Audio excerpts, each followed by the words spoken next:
And Laura England uploaded a piece about Shakespeare and the pressures of toxic productivity from a writer/actor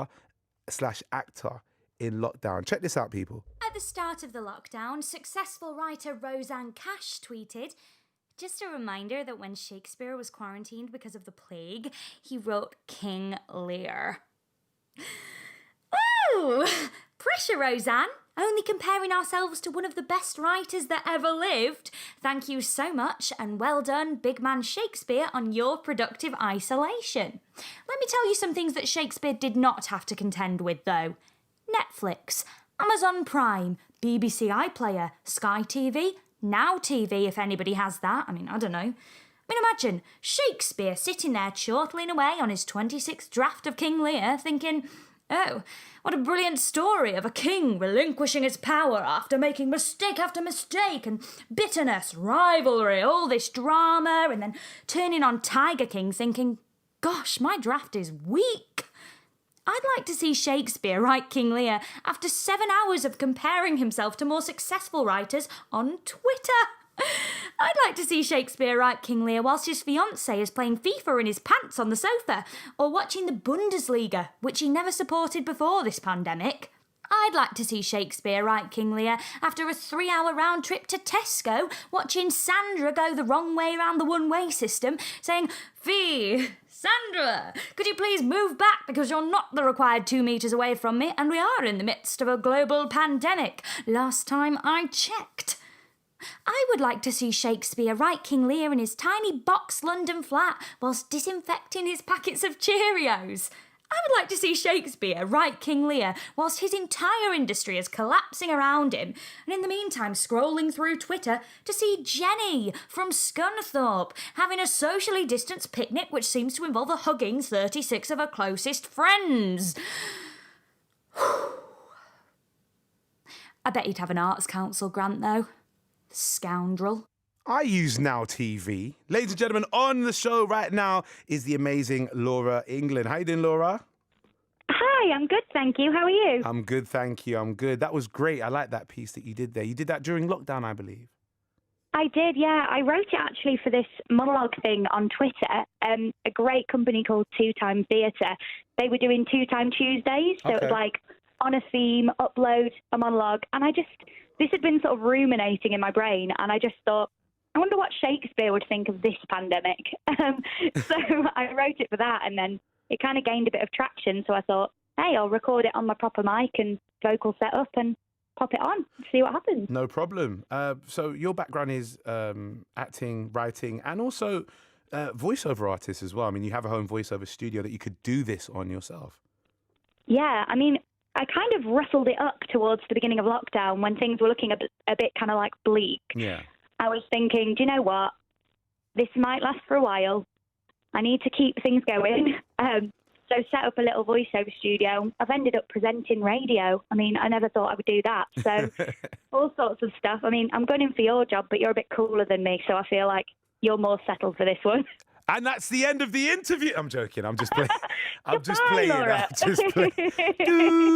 Oh, we seem to have lost Laura there for a second. No, I'm just playing. No, listen, I feel like, do you know what's funny? You say that, even though gunning for my job and so on, I always believe that every job that you see and you hear is up for grabs. And it means that people that are there at the job always need to be on their A game. So it's a good mentality to have, darling. I do not. Coming up behind you, there you go. That's fine. Even though I'm sitting there going, let's hang up, and I'm just all playing. That's all good. Where are you from originally? Oh, I'm from just outside Leeds. So I'm a Yorkshire girl at heart. Are you going to say it's Bradford, maybe? No, nearby though. It is West Yorkshire. Yeah. No, that's the only place I know just outside of Leeds. I tried to sound like I knew stuff there. Yeah, I normally go down depending on whether the person knows the area or not. Okay. I go from Leeds to Harrogate, if they know Harrogate, to Poole in Wharfdale, which is where I'm actually from. Oh, a tiny village. You said did you say Poole?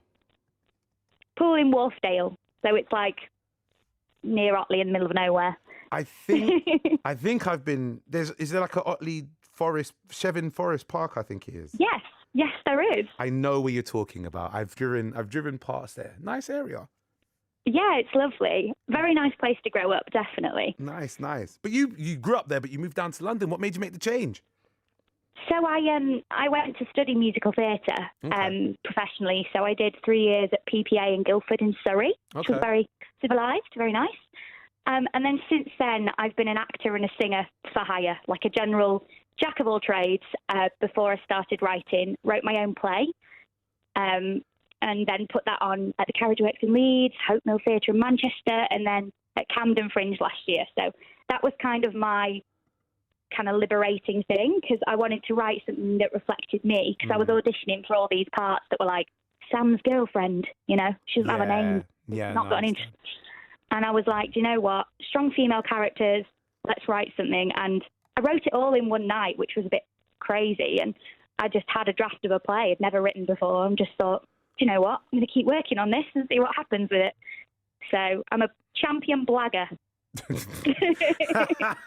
Do you know what? There is a phrase that I'm kind of for and against, and it's the idea of you fake it till you make it, they say.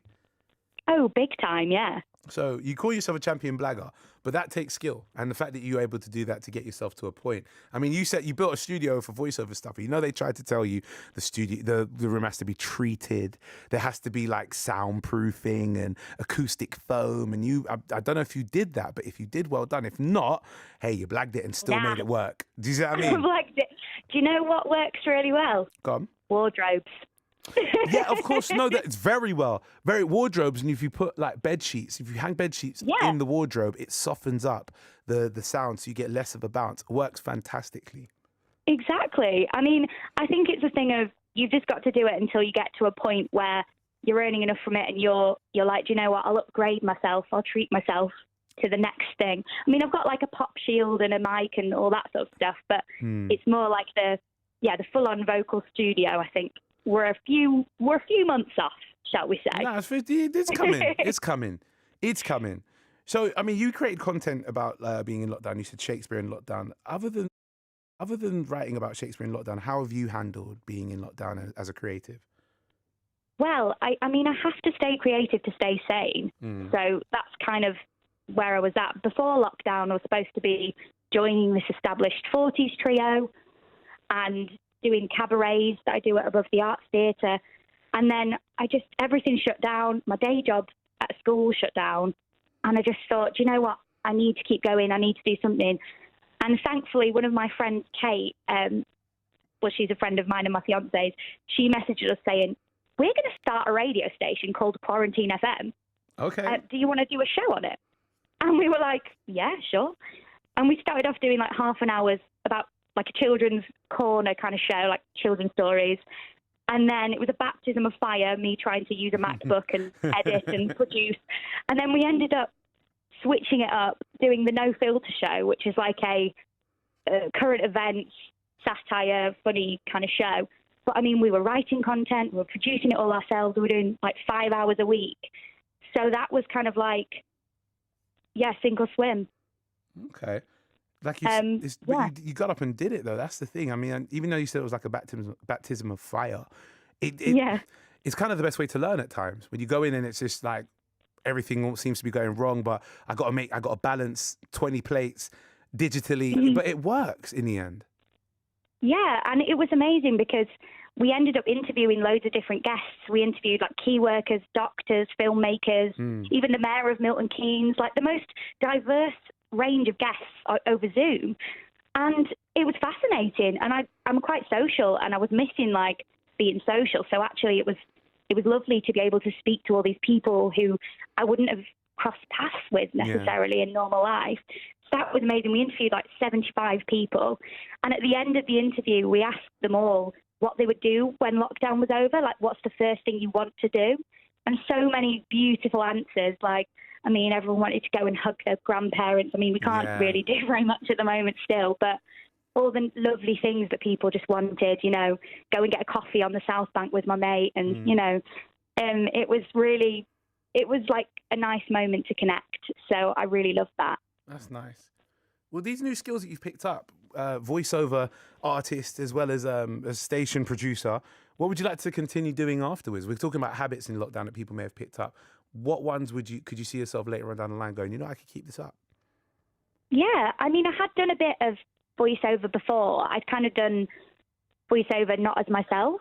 So I think I'd quite like to keep going with this trajectory of, doing radio. I mean, Quarantine FM's still running. Nice. I'm doing a country show with my fiance Tom, as well for UK Radio Network. So I want to kind of continue that and continue voiceover and just carry on, really, because the acting world is obviously still quite shut, especially my background's in theatre.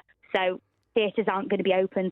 So I think for the foreseeable, I'm going to keep writing, try and get a new play out of this time, and yeah, just see what happens, really. I commend you, honestly. Well done to you for at least keeping yourself active and taking on such new stuff during the time of where people were finding a bit of struggle. You managed to kind of thrive in that. It's weird that I've had this conversation twice today with people that lockdown has been ultimately not a fantastic thing for any of us to go through. However, there has been some gems that that's not all of us, but some of us have been able to pick up and go, you know what, it's been a bit of a benefit in some aspects, if that makes sense. And it's good to hear more people speak on that. Yeah, I think it's really important to acknowledge that, this is a traumatic time for the whole country, but also that, we got through a really difficult situation and we had to find ways within ourselves to get through that. And for me, that just happened to be creative stuff. For other people, I know it was Couch to 5K. I mean, I did Couch to 5K. That was amazing. And the feeling of, that connection, even though you're not together, people love that and people want that community. And I think it really brought that out when maybe we've been sleeping on it a bit, to be honest. It's been a bit of like a reset, or maybe a malware update, which is something that you probably know about now that you are a producer at a radio station. I mean, I imagine my setup is wildly different to yours.